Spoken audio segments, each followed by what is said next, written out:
Hello everyone, and thanks for hanging out with us for the Behind the Numbers Weekly Listen, an eMarketer podcast made possible by Tenuity. This is the Friday show that reviews the most important media news stories of the week. I'm your host, Marcus Johnson. In today's show, is the Metaverse even a good idea? I see that as the role of the Metaverse is for specialized situations. Yes, that kind of immersive technology will work. Saying goodbye to primetime ads. So there's a lot of people that actually like advertisements on social media in the sense that they feel like they're much more targeted and personal than ads that they used to see on TV. How powerful are gaming influencers? I think that people follow what they're interested in. And if you follow something you're interested in, you're more likely to participate. And so you're a stronger, stickier person to market to. Dislike buttons get the thumbs down. The bestest, that's not a word, it might be, working from somewhere advice ever, and a little known secret about the Statue of Liberty.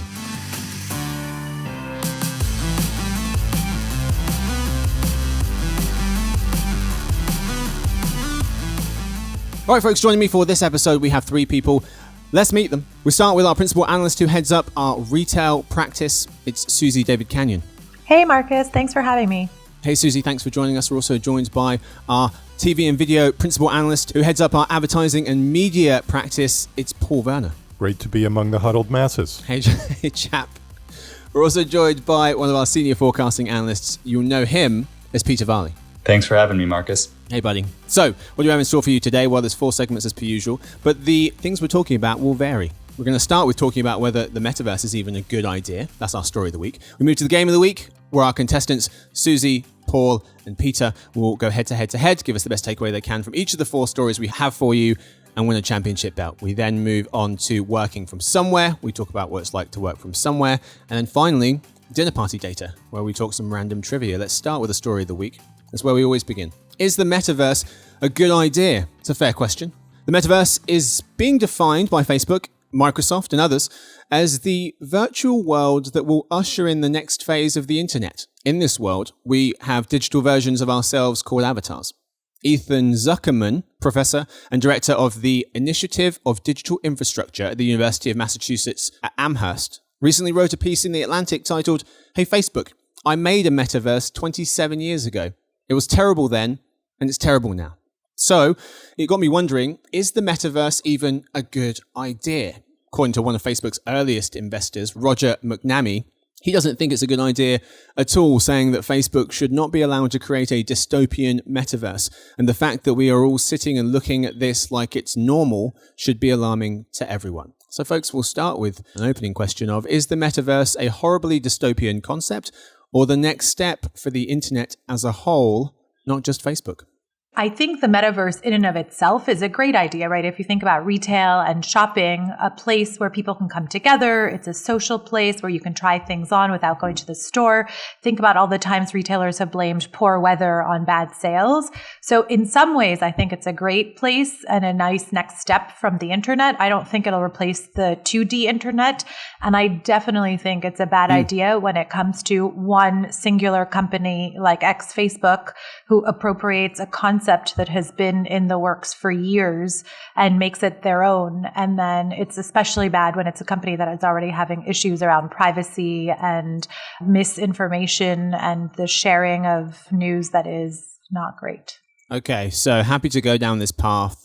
A little bit nervous that Facebook is leading the charge, it sounds like. Peter, how about for you? Yeah, I think a lot of the concerns that Suzy mentioned are really valid, given that Facebook is starting to really talk about this and have obviously rebranded their entire company around this metaverse at the time when a lot of news is breaking, from the Facebook files that were published and reported on by the Wall Street Journal. So the timing is not great. And, a quote from the Atlantic article, the way that they end that is saying that Facebook's promised metaverse is about distracting us from the world it's helped to break.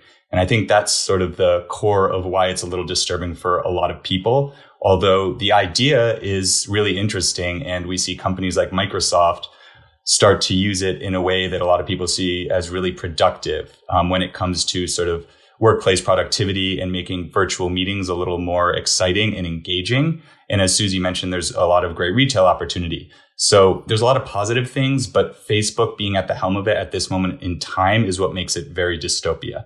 Yeah. Yeah, to Peter's point, I want to quickly read a small passage from that because I thought it was really interesting. Professor Zuckerman ends his Atlantic article with Neil Stephenson's Metaverse. He's the chap who gets a lot of the credit for coining the term metaverse in his 1992 sci-fi piece. And he was influenced by other folks, but he gets a lot of the credit for starting the concept. It says Neil Stephenson's Metaverse has been a lasting creation because it's fictional. It doesn't have to solve all the intricate problems of content moderation and extremism and interpersonal interaction to raise questions about what virtual worlds can give us and what our real worlds lack. Today's metaverse creators are missing the point, just like I missed the point back when he tried to create one of these, Professor Zuckerman. The metaverse isn't about building perfect virtual escape hatches.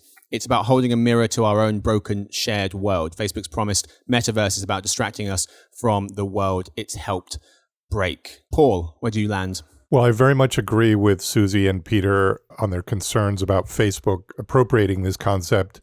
I also agree that there is a place for this kind of technology or this kind of approach to technology, but I really don't see it going mainstream. And I keep thinking back to virtual worlds that we covered at eMarketer when I started back in 2007, Second Life at the time, which I think a lot of people probably don't even remember, was a big deal. And there was a lot of talk about individuals and brands getting into it. And they did actually get into it, but then it just completely fizzled out, went nowhere. I guess I also think about what's required to really take advantage of the metaverse, which is basically like a very large device wrapped around your head. And to me, that would be sort of like when Jacques Cousteau invented scuba diving back in the 1950s. If he had said, you know, this is the future of swimming from now on, like everybody's going to do this because you can experience so much more. Yes, you can. And a lot of people do. And there's a whole industry for, and, you know, scuba diving is great, but it doesn't replace swimming. Most people don't. I see that as the role of the metaverse is, you know, for specialized situations. Yes, that kind of immersive technology will work. But in general, I just don't see every individual owning and using this large apparatus for all of the time they spend online. Well, and I also think we're talking about this so much because it's ex-Facebook, right? I think if it wasn't ex-Facebook, we wouldn't be spending so much time debating if the metaverse is the next thing. Like we read in the articles, it has been the next thing. It's been on the list for a long time and it's no better today, even though Facebook is ex-Facebook is trying to do it. It's just that we are talking about it more. And there is a steep learning curve, not just from a consumer perspective, but also from the tech perspective, like Paul was just saying. Yeah, totally. Yeah, you mentioned about it not being better today. I want to talk about that for a second because Meta, so as Facebook is now known, investing billions of dollars in this project. And I'm wondering whether they're wasting a lot of money. What if the world's not quite ready for the metaverse, the same way that the year of mobile was actually 2 decades? And Professor Zuckerman from the article notes that Mr. Zuckerberg is promising future technologies that are 5 to 10 years off. It still looks like junk, he says. The fire in his fireplace, talking about the demonstration that Mark Zuckerberg gave when they changed their name and basically showed people what their metaverse kind of looks like currently. He said the fire in Mark's fireplace was roughly rendered glow, and his superhero secret lair looked like a lookout over a paradise island was almost entirely static. There's a nominal motion of waves, but none of the foliage moves. It's tropical wallpaper pasted to virtual windows. The sun is setting behind Mark Zuckerberg's left shoulder, but he's being lit from the right front. Even with $1 billion to invest in a video to relaunch and rename his company, Mark's team is showing just how difficult it is to create a visually believable virtual world. Doesn't seem like it's ready yet, perhaps. My other question is, what if the future's AR? What if the future isn't VR?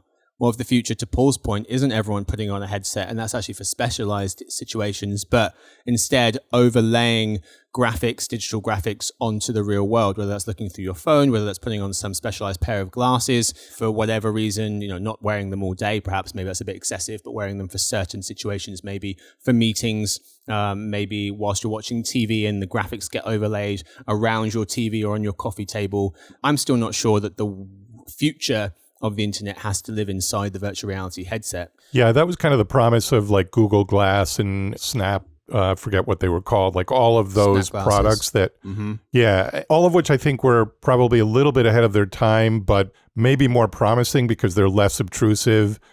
They also have to do a lot less, but to your point, Marcus, maybe that's all we need in terms of how we experience digital media. I don't know if everything has to be fully immersive in the way that the metaverse is being positioned right now. Right. So they were the Snap spectacles, I should mention. The one interesting thing I heard recently from Scott Galloway, who's sort of a marketing thought leader, was that he actually thinks that Apple's AirPods will be the start of the metaverse revolution, another thing that's less obtrusive and something that you can interact with and get feedback around your surroundings. So that was another interesting thing, maybe, because those already have high adoption, unlike some of the glasses that were just mentioned. Yeah. Just a matter of sort of how it fits into the definition of what we're calling the metaverse. Yeah. Let's end by talking about Joanna Stern of the Wall Street Journal. She recently wrote a piece and starred in a video called "I Spent 24 Hours in the Metaverse. I Made Friends, Did Work, and Panicked About the Future." And Miss Stern, in this video, she wears the headset for 24 hours. She moves into a hotel for 24 hours, so gets away from her kids and her family and really immerses herself in this. So she's in this hotel. She says that the rules were she only took the headset off to eat, sleep, and use the restroom. Inside the VR headset, she plays games, tries to make friends, and even gets invited to a comedy club. She wakes up to reading the news inside the headset. She puts it on again after falling asleep. She doesn't wear it while she's sleeping. Eating a real yogurt at Machu Picchu. She has a workout inside Supernatural and attends her work meetings in Spatial and Horizon workrooms. These are different apps. What did she learn? She says, aside from recommending that no one ever do this. Number one, tech companies are rushing into the metaverse to build the underlying platform. Number two, privacy tools and moderation will be tricky. And number three, headsets need to be smaller, more comfortable, and run longer on a charge. The point that jumped out to me, though, was the privacy and the moderation. Professor Zuckerman writes in his piece in The Atlantic, how will a company like Facebook that can only block 6% of Arabic language hate content deal with the dangerous speech when it's worn on an avatar's t-shirt or revealed at the end of a virtual fireworks display? Lots to figure out here. That's all we've got time for the story of the week. Time now for the game of the week. First, quick word from our sponsor, Tenuity.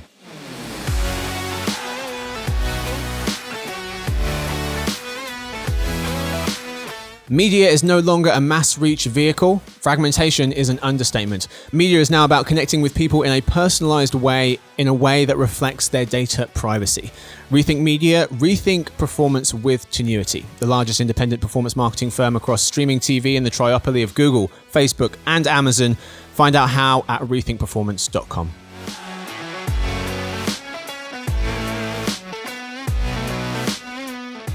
All right, we're back. It's time now for the game of the week. Today's game, what's the point? Where we read out 4 stories and have our contestants, Paul, Suzy, and Peter, tell us what they think is the main takeaway of the story. Okay answers will get you 1 point. Good answers will get you 2. And unforgivably wonderful answers will get you 3 points. Each person gets 20 seconds to answer before they hear this noise. Whoever has the most points after 4 rounds wins, gets the last word. We start with Peter. Say goodbye to primetime advertising and say hello to integrated experiences. The advent of cable fragmented the audience and gave rise to the saying, "There's 500 channels and nothing on," writes Jean-Paul J.P. Colico, president of ad sales at Warner Media in Adweek. With streaming and social media, he thinks that cliche may have evolved to everything is on, and I don't know where to find it. Mr. Colico says that audience and content are the 2 key parts of an effective marketing plan, and the connecting point for the consumer and advertiser comes down to intellectual property, or IP. IP connects with fans, he says. Listing Warner Media IP, obviously, because he works there, like DC Comics or Harry Potter, Mr. Colico notes that fans will find and follow that content wherever it is, and that consumers accept the value add the advertising offers and feel better about those brands that subsidize their favorite content. Therefore, brands have an opportunity to capture that fandom. Peter, saying goodbye to primetime advertising and hello to integrated experiences, what's the point? So there's a lot of people that actually like advertisements on social media in the sense that they feel like they're much more targeted and personal than ads that they used to see on TV. You know, if you're watching cable and you're seeing ads that are trying to appeal to your whole family and, everyone under the sun. So people like the more personal targeted ads, even though, a lot of people also don't. But with this, tying ads to IP and some of the more on-demand content is sort of a shift more towards the very personalized advertisements, which, are a little bit more appreciated by viewers. I think that it's really interesting to look at it that way and actually see this as a benefit from the viewer side. Paul. Well, In the same way that viewing has fragmented across different platforms and devices and time zones, or not time zones, but, basically people being able to time shift viewing any way they want. The same is happening with advertising, of course, where really the idea of primetime harkens back to that appointment viewing that just almost doesn't even happen anymore. So, yeah, I think advertisers have to adopt this whole new mindset. I mean, they have been, but I think increasingly so. And the number of times where that kind of primetime advertising is going to be relevant are going to keep shrinking. Suzy. So I'm going to take a slightly different shift in that I didn't even understand what the title meant compared to the content of the actual article. There was nothing really around integrated advertising and marketing within the content. And what I find really sad is we spend so much time talking about marketing, but at the crux of marketing is understanding who your audience is and delivering a message that is brand right to your brand and that they want to watch, enjoy, and hopefully delight them in a way that they're going to remember and then go and try your product. And so nothing has changed. Maybe the context is a little bit different because if you're on social media, maybe you don't know what's around your ad. And so you have to be a little bit more careful about where you place your ad. But I don't know that that much has changed for the marketer from a content perspective. Everyone gets a yellow card. Paul, Peter, Suzy. 3 issued for running long, but good answers. Round 2. How powerful are gaming influencers? We start with Paul. 43% of the global population across 17 countries follow a social media influencer of any type, according to YouGov.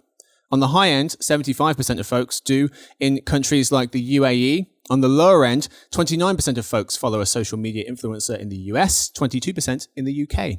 Food, health, and celebrity influencers have the highest following globally, 12% or more, whereas just 9% of folks worldwide follow gaming influencers. Paul, how powerful are gaming influencers? What's the point? Well, I think they're more powerful than that last statistic you just cited would indicate. First off, there might be fewer people who follow gaming influencers, but those influencers do have a lot of sway over their audiences, probably more so than in other areas.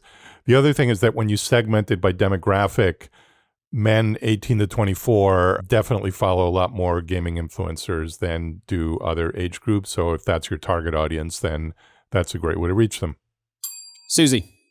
I think that people follow what they're interested in. And if you follow something you're interested in, you're more likely to participate. And so you're a stronger, stickier person to market to. Peter. The thing that really stands out to me is getting back to what Paul said, where there's a very heavy skew towards 18 to 24-year-old males. And that skew has persisted now for a pretty long time. And there's tons of reports that love to say that, that's changing, but the data kind of shows time and time again, this shift is happening very, very slowly. One thing that jumped out to me in Q3 2019, before the pandemic, over 4 million channels on Twitch broadcast live content. 18 months later, that number had nearly tripled, reaching over 11 million channels, according to Stream Hatchet. So a lot more content to gobble up for those gaming viewers. Round 3. What is everyone doing on their second screens? 84% of US adults are splitting their attention between TV and another device, notes consumer analytics firm Engine Insights. A write-up in a recent Adweek article by Eva Kies notes that millennials are most likely to be using a second screen. 94% of Gen Z people do. Boomers, it's 71%. By gender, women are more likely to be second screening, 89% versus 80% for men. The second screen of choice for most folks is the smartphone, 70% the computer, 16%, way behind, in second, and 12% for the tablet. What are people most likely to be doing on the second screen? Email, social media, then texting. And they're most likely to be watching reality TV, talk shows, game shows, or sports. Least likely to be watching comedy, sci-fi, drama, or crime. Suzy, what is everyone doing on their second screens? What's the point? So I think this is one of those where if you're doing mindless TV watching, you're doing something else. And this is, I think, what's more frightening for marketers because they can't engage with you if you're on email, checking your work email, or if you're texting. Social media is different. And so as a marketer, you are not just worried about where they're being entertained in terms of what channel or what live stream program they're watching or whatever platform they're on in terms of entertainment, but you also have to contend with a lot of other clutter. Peter. Yeah, in my opinion, the only nice thing about ads during TV is that you get 30 or 60 seconds to check your phone or do something else. The other thing that stood out to me is that is actually the least important to pay attention to in terms of following plot or storyline. So I was surprised to see that that is the least likely for people to multitask while watching. Paul. I'm sorry, were you talking to me? I was in the metaverse on my other screen here. Typical. Marketers are having a hard enough time with identity resolution, which is basically figuring out which device belongs to which person. But then when you layer over that the fact that a lot of people are on multiple devices while they're being targeted by ads, just makes it even that much more complicated. Our numbers show that 74% of Americans use 2 or more devices to consume media at the same time. So similar to the number that we cited, 84% of US adults splitting their attention between TV and another device. Our numbers from Insider Intelligence suggest it's 74% of Americans, so still a lot of people. We move to our final round. Ooh. We'll start with Peter. Dislike buttons get the thumbs down. Writes Sarah Fisher and Ashley Gold of Axios. Likes or reactions have made tech platforms stickier, they note, which is good for selling ads. But tech companies are under pressure to address issues like user well-being, since engagement with like or dislike buttons impacts how content is promoted to users via algorithms. So, public like and dislike counts are slowly disappearing.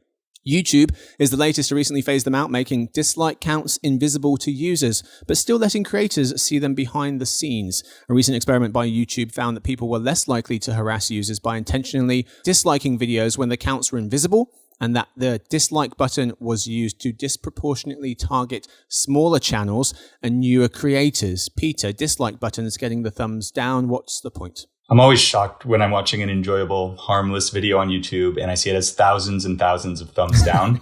That being said, I never look to the like or dislike ratio to decide what I'm going to watch or stop watching something. So I don't think that this move will have much of a negative impact on users or creators, but I do think having the likes and dislikes available to be seen by the creators is a useful analytic.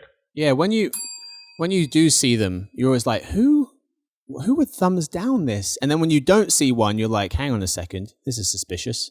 Why isn't there at least one? Paul, what you got? Well, I mean, if this leads to any curtailment in harassment, it's a step in the right direction. It's probably a step in the right direction regardless. But I also think it's cosmetic, and all of the things that are bad or dangerous about YouTube are not going to change as a result of this. But, as long as people who want to see it, or, as long as creators can still see it if they want to, I think it's probably best that they not be public. Suzy. See, this is the part I don't understand. If it's all about mental health and well-being, then having access to it as a creator on the back end still causes you that same anxiety if you have many more dislikes than likes. So I get it from a YouTube perspective why we're doing it, but then where does that stop? Are we going to stop doing the 5-star ratings for restaurants because we don't want to hurt the feeling of the cook or the chef or the owner? What about products that you're buying on Amazon? Where do we stop? And if we are going to do it because it is the right thing to do from a harassment perspective, then don't show me the numbers on the back end. Facebook and Instagram started offering the option to hide public like counts earlier this year, and the Axios article noted that in rebranding to Meta, Facebook ditched its thumbs up logo for the abstract infinity loop. That's what we've got time for the game of the week. This week's winner, I'll take a drum roll for as long as possible. Suzy is this week's winner of the game of the week. That's what? Not fair. Stop that was traffic. Just a give me. I'm not accepting it. Why was it a give me? Because you got the pressure. I did. Okay. Stuart, who runs the team for Content Studio, he did threaten to launch a social media campaign with a hashtag Suzy for the win. However, that aside, you had some good answers, contending with clutter on round 3. And then I realized your points about the dislike button. And where does it stop? Where does it end? I think you were the rightful winner. So congratulations, you won. Sure. It's legitimate. Oh my gosh. I don't even know what Agreed. to do because now I'm not going to be able to lobby for winning a trophy. So I don't know that I don't want it. Unbelievable. This whole time. For listeners who haven't listened to it before, for months, Suzy has been complaining she never wins. She is highly competitive. And now she's won. She doesn't even bloody want the trophy. No, I just got a participation ribbon. That's really basically what happened. We didn't give her one of those. That didn't happen. Suzy, you won. You don't get a choice. What do you want to tell the people with your 30 seconds of fame? Well, that's the problem. I was not ready for this, and I did not play Roblox. I wasn't with ready my for this. nephew. I think I'm just going to plug that it's coming to the end of the year, and a lot of our coverage areas are doing these amazing trend reports, and there are so many interesting things coming out, and I think you should all keep an eye out for that. Very nice. Yep, the trend reports look into the future, and it's what our analysts think you should be paying attention to for 2022. We're going to be covering a number of them, a number of the trends on this podcast, trends for 2022 in the different categories. Also, coming out, we have our the most, is it the 10 most or 8 most specific, uniquely specific or unnervingly specific trends for next year. We did that last year. We're going to be doing that again. We'll get some very specific trends as well, which probably won't happen. But stay tuned for that, or check out some of them already publishing on Pro, insiderintelligence.com. That's all we've got time for the game of the week. It's time now for Working From Somewhere. All right, folks, this is the segment where we talk about working from somewhere. And today, I decided that I would just let the folks on the episode give out a little bit of advice. The bestest work from somewhere advice ever. So we talk a lot about this. They're doing it themselves to varying degrees, whether that's complete remote, hybrid. No one's going into the office full time, so that's not a thing, at least for the folks on this show, but maybe going in more than they used to, perhaps. So they're living it like a lot of you folks are living it who are listening to this show. So I thought we might as well ask them what they think, since they've been experiencing it themselves. So folks, the bestest, well, stop saying that word. I don't think I'm using it correctly. Work from somewhere advice ever. Suzy, do you want to start since you won? What you got for us? Sure. I'm a little bit embarrassed because my bestest tip didn't actually work today.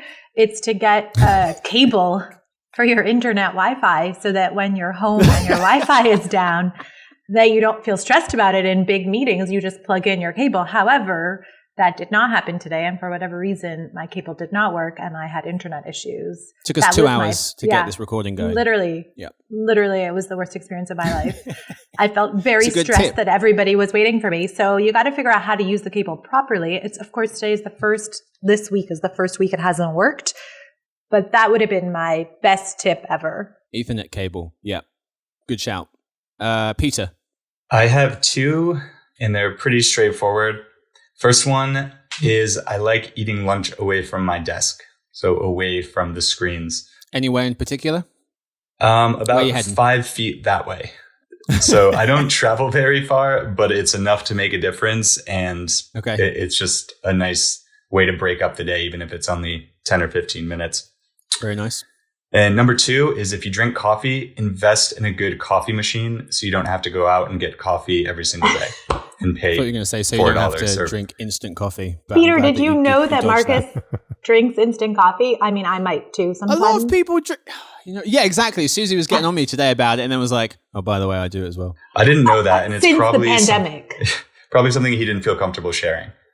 He probably did it before the pandemic. We've shared it. We've shared it for him many times. Yeah, exactly. Other people have shared that happily. Thanks. Marcus, you had a lot of loyal listeners. I'm sorry that, they're going to. I used to until they found out that I drank. No, they heard coffee last week. Okay. This is not my secret to give. The bigger secret is how Marcus drinks tea, but I'm not going to divulge that information. Let's keep that quiet. Yeah, the numbers plunged. The episode that we revealed that I drank instant coffee fell off a cliff. Very good. Paul, what you got for us? Yeah, I also have 2. One is invest in the best possible internet connection you can get. You would be amazed at how many problems that you wouldn't even think it solves. It does. And yes, wired internet is almost always faster than Wi-Fi. But even if you just get the fastest possible option at whatever cost, it's worth it. And the other thing is that even if you believe that we will all be back working in offices sometime soon, the world that we're in now is going to continue in one form or another. So accept the fact that this is going to be a reality. So maybe you go back to working full time in the office, but there are going to be times when you work at home. And when you do work at home, you're going to be expected to rise to a higher standard technology-wise, and your internet connection and associated equipment will only help with that. Yeah. I feel like that was a dig for me. Indirectly. Not at all. 100%. Nope. Directly. That was a direct hit. Because things, Suzy, you've actually made the investments, but they happen to fail today as they often do. So it's not a question of That's like, very kind of you. Yeah. You guys, I had a second one too. I just thought we were doing go. one at a time. My second one, because I've tried all the ones that I can't give the advice because I can't follow, like have a routine, go for a walk, go out and get a coffee. Like none of that has worked for me. But what has worked is make plans with friends more regularly after work earlier. I used to do that when I went to the office too, back in the day, because that forces you to stop whatever there's always that next project, that next email, that next something. So if you have plans, then you got to go. Very nice. Very nice. That's a good one. All right, I've got 2 for you real quick. Number 1, break your 8 hours into 8 singular hours and treat it more like you've got kind of 8 blocks of time that you've got to fill. And then to what Peter was saying kind of about lunch, think about where you should work based on the activity. Not everyone can do this. Some people are like, Marcus, I have 12 kids. You're out of your mind. But for some people, they can. I mean, even if you have kids, I would still recommend, breaking it up into blocks, thinking about where you need to take meetings, where you can get some work done offline, where you do need the internet perhaps, and just breaking it up. So maybe you spend the morning at the breakfast bar, for a few hours. Maybe you go to your desk for another few hours for the rest of the morning. Maybe you spend the afternoon in the garden, reading from your laptop, because you don't need to have internet for the task you're doing. Not every task is internet related. A lot of them are. Or maybe you go to a coffee shop or something like that where it can be a bit noisier, but just treating it like you've got 8 blocks of time and breaking it up. Maybe you put in the middle of the day an hour's lunch with a friend, and you spend an extra hour at the end of the day doing a bit more work. I've found personally, at least, that's worked really well for me. And then the second thing is take lots of breaks. So we mentioned this on an episode, and I actually tried it out. It works so well. According to the time tracking app Desk Time, the most productive people work for 52 minutes and then take a 17-minute break. That may seem insane and completely unachievable, but it really does work. So take a break, a real break, not doing chores, but call someone, read something, watch something, go for a walk, make a drink, play with the kids. And when you come back, you feel just remarkably energized. So they're my 2. Marcus, what happened with your experiment of not having the webcam on? Oh, yeah. Good question. So I was doing that for folks listening who have no idea what we're talking about. There was a study from last year 2 psychologists had worked on last summer, 2020, looking at what it was like to have the cameras switched off when you're doing video chat. And they found that it improved people's well-being quite significantly. And so I tried it for a week, went off video for a week, but still attending meetings just audio-wise. And yeah, you stop staring at yourself, which feels really nice. And I did feel like maybe I was tuning in a bit more to the meetings because I'm not spending the whole time staring at my background or the horrible choice of clothes that I decided to pick for myself today, or just how horrendous I look. So yeah, I don't know if it drastically improved my well-being, but it did feel nice to not have to have that kind of pressure. And then also for some meetings, you can just listen to them. And yeah, sure, when you're doing other stuff, you can be distracted, but sometimes you're not. And sometimes you can do other things, especially in big meetings, and, maybe go make a coffee, get some water, go for just walk around the living room or something to kind of stretch, as opposed to having to sit and pretend like you're paying all the attention in the world when you don't need to be the whole way through the meeting. So I did think that was beneficial. The final thing I'll say is that you can also, if you click on the window that has your face in it, whether it's on Zoom or Google Meet or whatever, you can either hide yourself entirely so that you don't have to look at yourself, but other people can see you. So it looks like you're talking to a YouTube video because the person you're talking to, their face appears on the screen, but there's no window for you, even though they can still see you. Or you can just minimize, I think it's unpin your face, and so by doing that you reduce the size of the window that you're in, and it becomes a small window in the bottom corner of the screen, and the bigger windows are them just for the people you're talking to, which I found is actually quite nice because you can still see yourself, but you're not so focused on yourself because you're a tiny window as opposed to everyone else who's a larger window and you can see them. I find that when my video is on, I have this urge to give myself a thumbs down. So if they take away that button, then I'm really screwed here. I'm not going to be able to do it. Well, I was kind of thinking the same. Like I wouldn't, without the video, then I don't have to sneak my phone usage, right? I can just do it right in front of the camera and nobody would be the wiser. It depends. Yeah. Well, Suzy, it depends what you're doing when the camera's off. If you're paying no attention at all, that's an issue. But if you're doing something else, like making a drink or just walking around, then that's making okay. a drink. Suzy's not to be, anyone listening who works for Suzy, she is not to be trusted if the camera's off, okay? She's not working at all. That's what we've got time for working from somewhere. It's time now for dinner party data.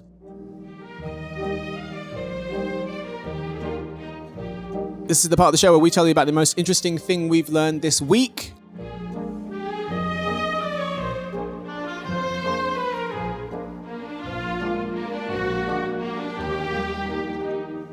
We start with Suzy because she won. A surprise to everyone. I'm kidding, but it was actually quite shocking. It was so shocking I had to text Blake. Well, I am Blake on Slack and say like, oh my God, guess what just happened? The biggest news of this century. I did tell him it was a participation ribbon though. It's clear. It is very clear. I mean, kind of. Blake, for people listening in who don't, most people should know Blake, but he's on the show every week. We gave him a week off. I'm sad that I won on a week that he was not here, though. So I'm going to have to just keep lobbying to win. But anyways, my dinner party data is with Thanksgiving right around the corner. Mm-hmm. As you all know, I'm Canadian and fascinated by our monarchy and the habits of those in the UK. So I was wondering, do the British celebrate Thanksgiving? And it turns out they do not. They celebrate something called the Harvest Festival in late September or early October that is celebrated in a church, usually with Marcus is nodding, so I think he is very well aware of the Harvest Festival. Do you want to tell us, as a person who's participated in it, what it's like? I did it a few times as a kid when I was really young. And yes, you go into a church and you sing songs or hymns. A lot of it's centered around, now a lot of it's centered around donating food. So everyone would bring in food and that food goes to charity. A lot of times it's like canned goods that you would then send on to charity. But yeah, I kind of remember being told about this. So Harvest Festival, it kind of it's really old. The Harvest Festival tradition, it predates Christianity.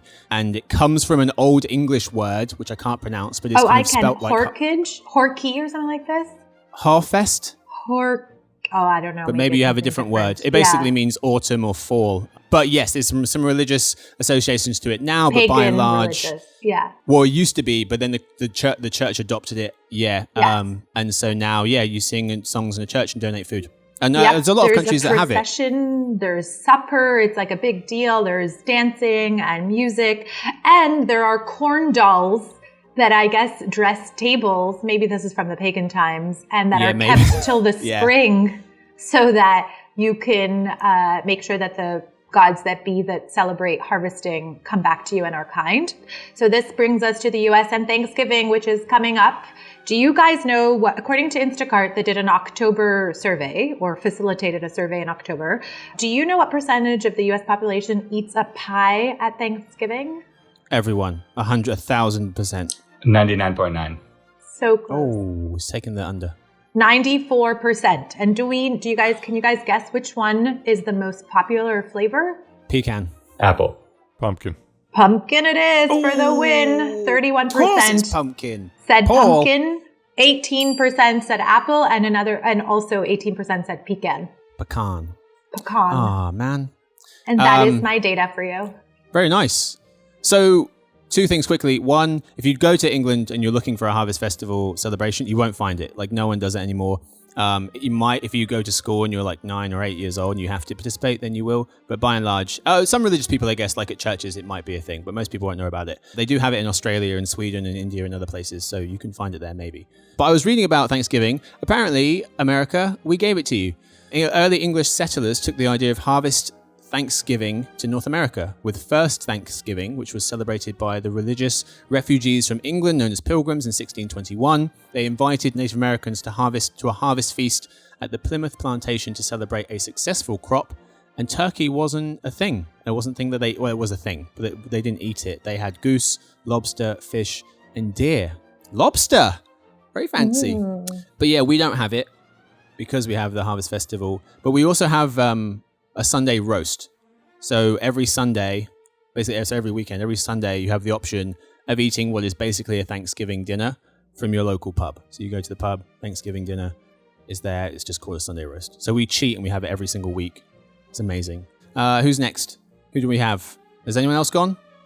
I forget. Paul? Paul's up. Yeah. So 500 hours of video are uploaded to YouTube every minute. So that's a time multiple of 30,000. That means for every minute of real time, 30,000 minutes of video are uploaded to YouTube. Now, That's too much. we did a report in June of 2018 called Policing Video Content on YouTube. This was in the aftermath, actually, Policing Video Content on YouTube, Facebook, and Twitter. This was in the aftermath of Cambridge Analytica and a lot of concern around brand suitability on YouTube. There have been all sorts of problems. So at that time, the multiple was 2,400. So now it's 30,000. So even in just those last 3+ years, the scale has increased Wow. quite dramatically.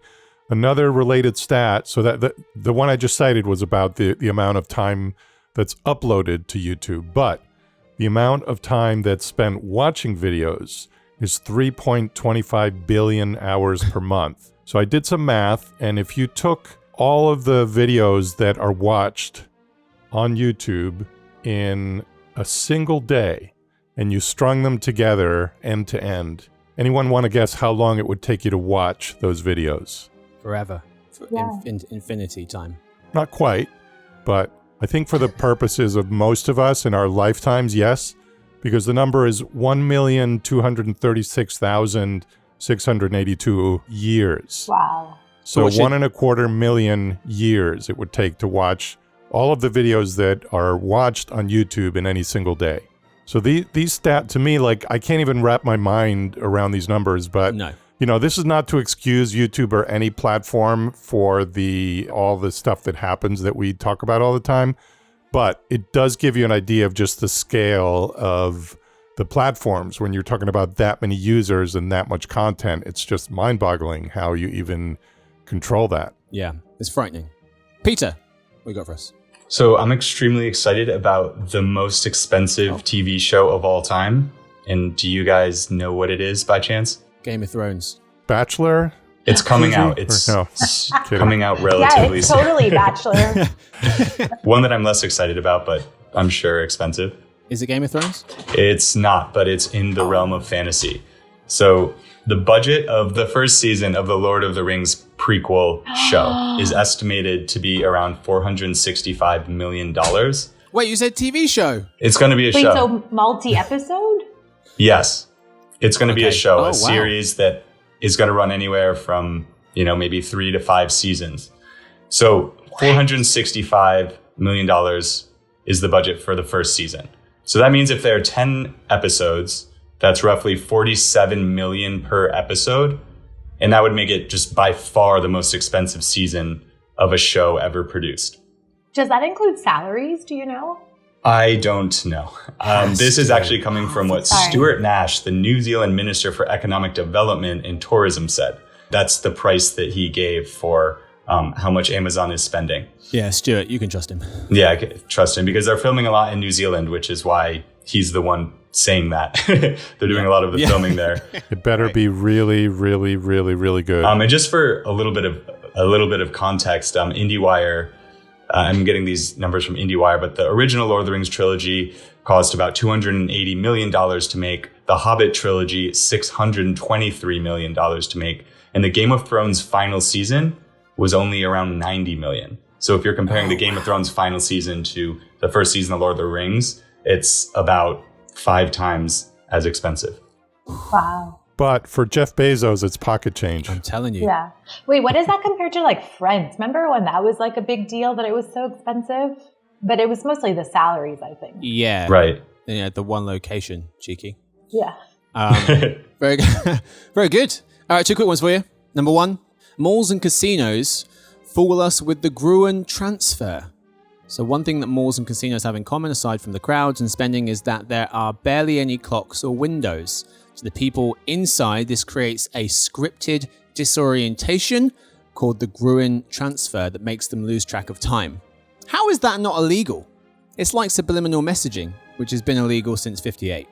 How is the Gruen transfer not something that's should be illegal? No? Good luck getting out of a casino, too. I lived in a one lot for of- 2 years. A lot of department stores, like, trying to find, I mean, yes, they have emergency exits, but if it's not an emergency, good luck finding your way out a lot of times. And a there's nightmare. no service. For the same There's reason. no cell service in a casino. Can't even Yeah. call It's for also help. true. It's Very true. Second one for you. The Statue of Liberty. I'm wondering if Victoria knows this. Although Paul is also New Jersey kid. Everyone's New Jersey kid who works at the company. It's crazy. The Statue of Liberty is not in New York. She does know. The Statue of Liberty, this is a very complicated issue, which adorns pretty much every bit of tourist memorabilia that you can purchase in the Big Apple, is actually not located in New York at all. It's technically in New Jersey. Broke my heart to find that out. She's a Jersey girl, says Victoria. You also have to go, by the way, if you want to see a home game by the New York Giants, you have to go to New Jersey as well. And the Jets. What sham? What is in New York anymore? The Giants don't play there. The Jets don't play there. The Jets don't play there either, I should have mentioned. Yeah. The Yankees, it's basically Lake George by the time you get to Yankee Stadium. What's happening? New York. Very upset with you. Anyway, that's all we've got time for today's episode. Thank you so much to everyone for hanging out. Thank you to Paul. Thanks for having me. We thank Peter. Thank you. We thank Suzy, the winner of the game of the week. I can't even believe it. Thanks so much. Yes. Congratulations. That was to you. I was going to say congratulations to Victoria. It's probably more appropriate that I say thanks to Victoria. She edits the show, but congratulations as well, Victoria. Thanks to everyone listening. To ask us congratulations on having the Statue of Liberty in your backyard and lending it to the New York people who claim her as our own. She's not. To ask questions, just say hi. You can email us at podcast@eMarketer.com. This coming Monday, November 22nd, check out our Industry Voices Spotlight on Financial Services with M&T Bank. We'll see you guys hopefully on Monday for the Behind the Numbers Daily and eMarketer podcast made possible by Tenuity. Happy weekends. I'm going to have to go open a bottle of champagne now. Oh, a bottle of champagne. Very nice.